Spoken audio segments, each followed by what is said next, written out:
Hello, my friend, and welcome to the study on this dreamy, dreamy night. We're going to look at Morpheus, the god of dreams, and travel in the ether to the realm of sleep and imagination and fantasy and calm and contentment, but also adventure. We'll learn a little about Morpheus and the dream gods, and then we'll read some Ovid and some beautiful descriptions of the land of sleep, so that you can drift off into a comfortable, relaxing sleep. Oneiros is the ancient Greek word for dream, plural oneiroi. It is the word for the gods of dreams in Greek mythology. We have this word to refer to these gods in the Iliad of Homer, when Zeus sends an Oneiros to appear to Agamemnon. Also in Hesiod's Theogony, the Oneiroi are the sons of the goddess Nyx, or night. They are moros, doom, care, destiny, thanatos, death, hypnos, sleep, momus, blame, oesis, pain, keres, destiny, and nemesis, retribution, and Eris, discord, whom you might remember from Sinbad's tales. There are many other abstract incarnations responsible for dreams in mythology. Some dreams nonsense, some prophetic. Sleep and dreams play a part too in the Odyssey, and are mentioned by Euripides as well. But it is in the 1st century AD that the Roman poet Ovid developed these gods of dreams in his Metamorphoses. The gods of dreams appear in the story of Alcyone and Ceyx, which we have seen here in the study. When the lovers, Alcyone and Ceyx, are separated, Ceyx meets an untimely death on the sea. Ovid fashioned one of the dream gods into a sort of messenger to Alcyone, giving him the name Morpheus. He appeared to her in a dream in the form of her dead husband Ceyx, to convey the sad news.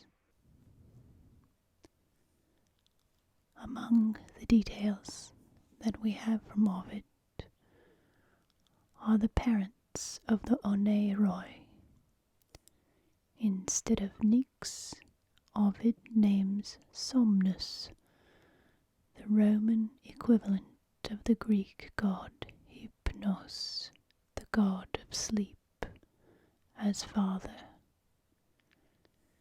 His 1,000 sons were called the Somnia, or dream shapes. Through Ovid we meet several of these oneiroi. Morpheus, whose name derives from the Greek word for form, morphei, could appear in dreams in human guise. Like other gods associated with sleep, Ovid gave Morpheus wings. Because of his ability to take a human shape, he would have the role of leader of the oneiroi. One of Morpheus's brothers was called Ikilos, or like by the gods. However, the humans called him Phobitor, or frightening, or the frightener. He could take the form of any animal. Phantasos, or fantasy, could transform into earth, rocks, water, trees, and inanimate objects. Let's read some of Ovid's Alcyone and Ceyx from his Metamorphoses that tells us about the gods of sleep. Alcyone goes repeatedly to pray to the goddess Hera or Juno to save her beloved Ceyx, who, unbeknownst to her, has already perished. The goddess, finally listening to these prayers, feels for Alcyone and sends Iris, saying, "Iris, most faithful messenger of mine, go quickly to the drowsy house of sleep and bid him send to Alcyone a vision of dead Ceyx form, to tell her the truth about his fate." She spoke, and Iris put on her cloak of 1,000 hues, and, trailing across the sky in a rainbow curve, she sought the cloud-concealed palace of the King of Sleep. Near the land of the Cimmerians, there is a deep recess within a hollow mountain, the home and chamber of sluggish sleep. Phoebus can never enter there with his rising noontide or setting rays. Clouds of vapor breathe forth from the earth, and dusky twilight shadows. There no wakeful crested cock with his loud crowing summons the dawn. No watchdog breaks the deep silence with his baying, or goose more watchful than the dog. There is no sound of wild beast or cattle, of branches rustling in the breeze, no clamorous tongues of men. There mute silence dwells, but from the bottom of the cave there flows the stream of Lethe, whose waves, gently murmuring over the gravelly bed, invite to slumber. Before the cavern's entrance abundant poppies bloom, and countless herbs, from whose juices dewy night distills sleep and spreads its influence over the darkened lands. There is no door in all the house, lest some turning hinge should creak, no guardian on the threshold, but in the cavern's central space, there is a high couch of ebony, downy soft, black-hued, spread with a dusky coverlet. There lies the god himself, his limbs relaxed in languorous repose. Around him, on all sides, lie empty dream shapes, mimicking many forms, many as ears of grain in harvest time, as leaves upon the trees, as sands cast on the shore. When the maiden entered there, and with her hands brushed aside the dream shapes that blocked her way, the awesome house was lit up with the gleaming of her garments.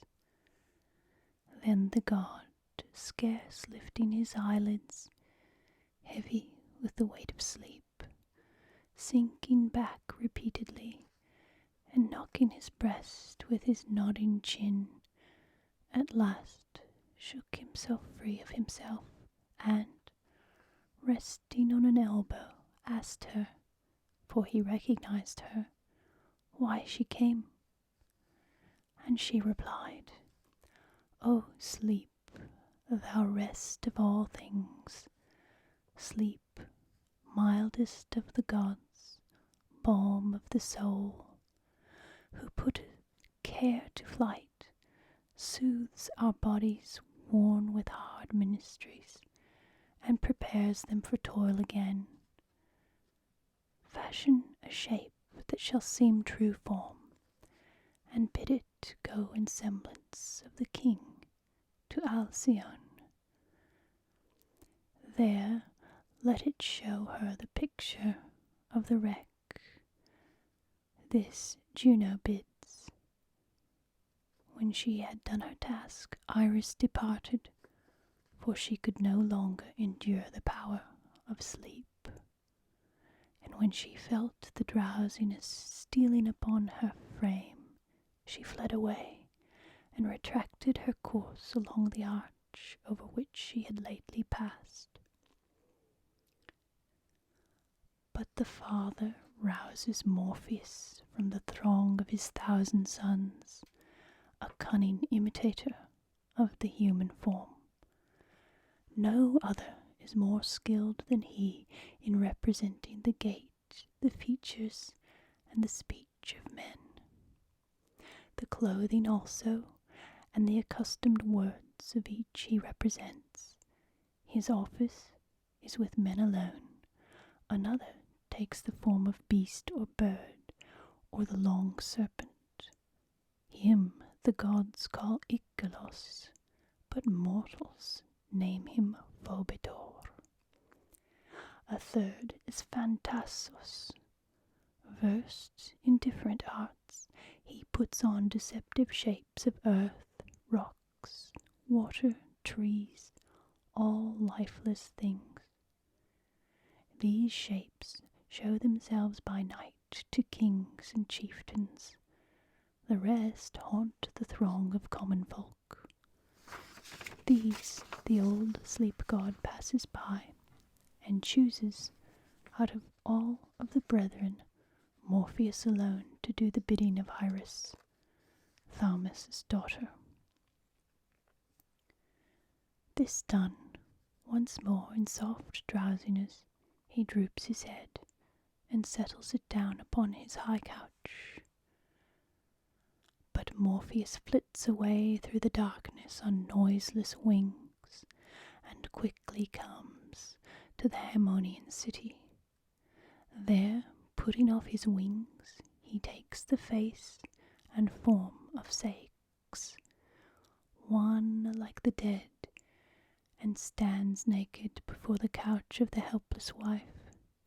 His beard is wet, and water drips from his sodden hair. Then, with streaming eyes, he bends over her couch and says, "Do you recognize your Ceyx?"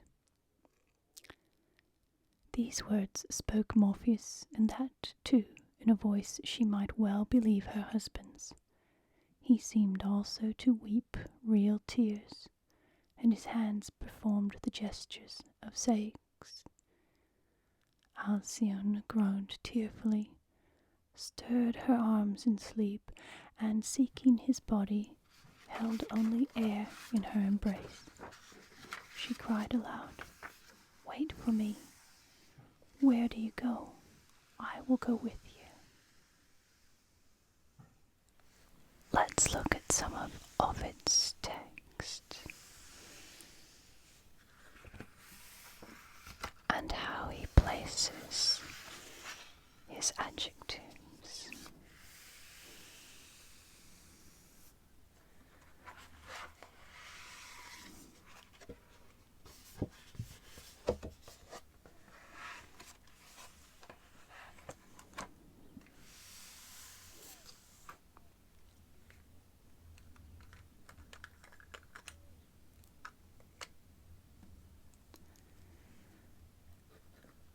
Est prope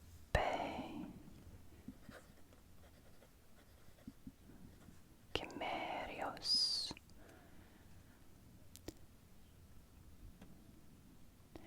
Now we have est at the beginning, which we can easily translate into there is. Prope chimerios, near. Chimerios is our plural ending here, and meaning of these people near the Cimmerians, or the land, the place of the Cimmerians. So we can say their land.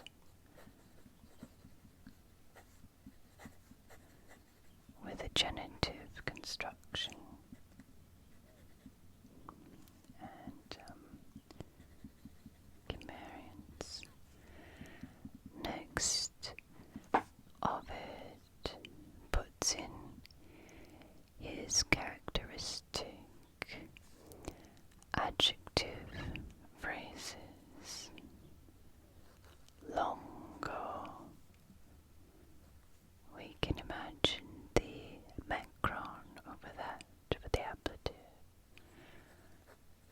Spe. Oh, look at me.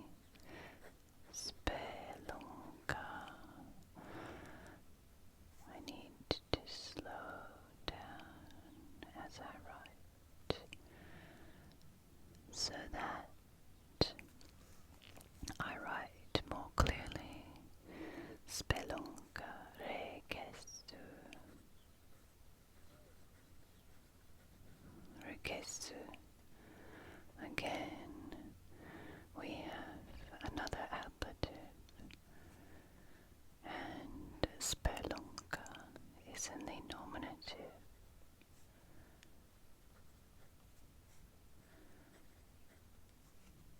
And a comma. What we have here is our location. There is, near the land of the Cimmerians, a cave, and our two ablative adjectives are on either side of this cave. And another tricky one, mons, chaos, nominatives for mountain and nominative for hollow. Now that's our adjective, and it's going to agree with all of our nominatives. Spelunca.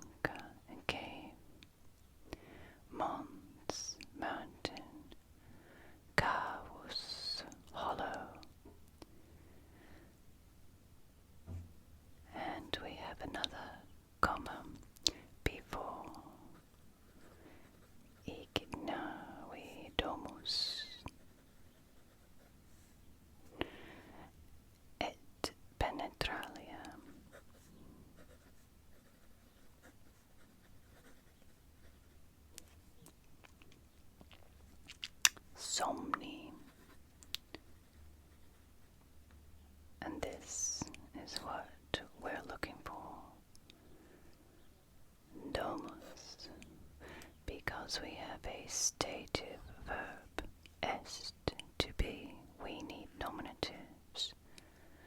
Domus is the home, and somni are genitive of somnus. So look at these funny adjective and noun order that you see in Ovid. There is, near the land of the Sumerians, a cave in longo reikesu, a boundless recess,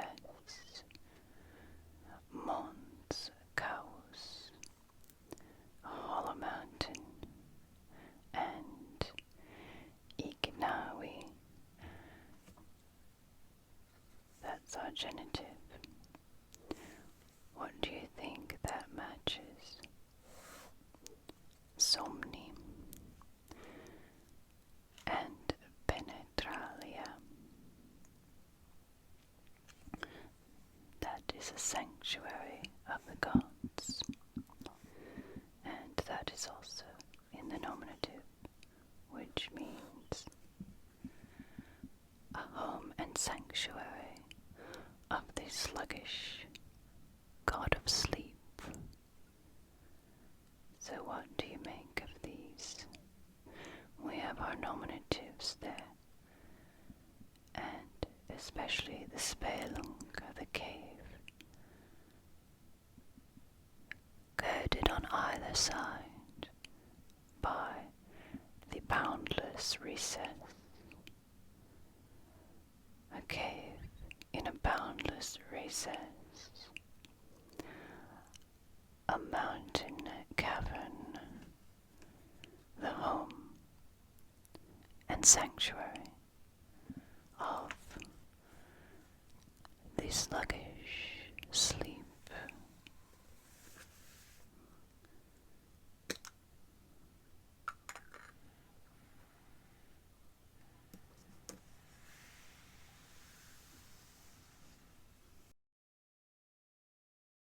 I hope you are nice and relaxed, my friend. That you have a relaxed mind, ready for fantasy, adventure, imagination, and ingenuity.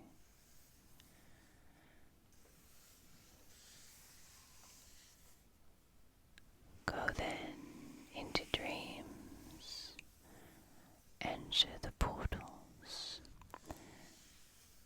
with the candle and your inner traveler to explore the wonderful, boundless caverns of your mind, and there you will find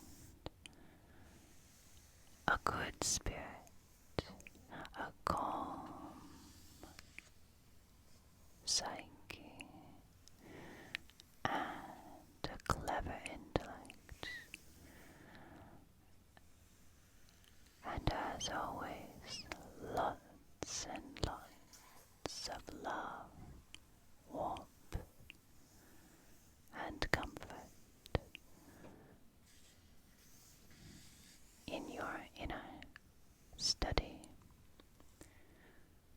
Good night, my friend. Be good to yourself. Be kind to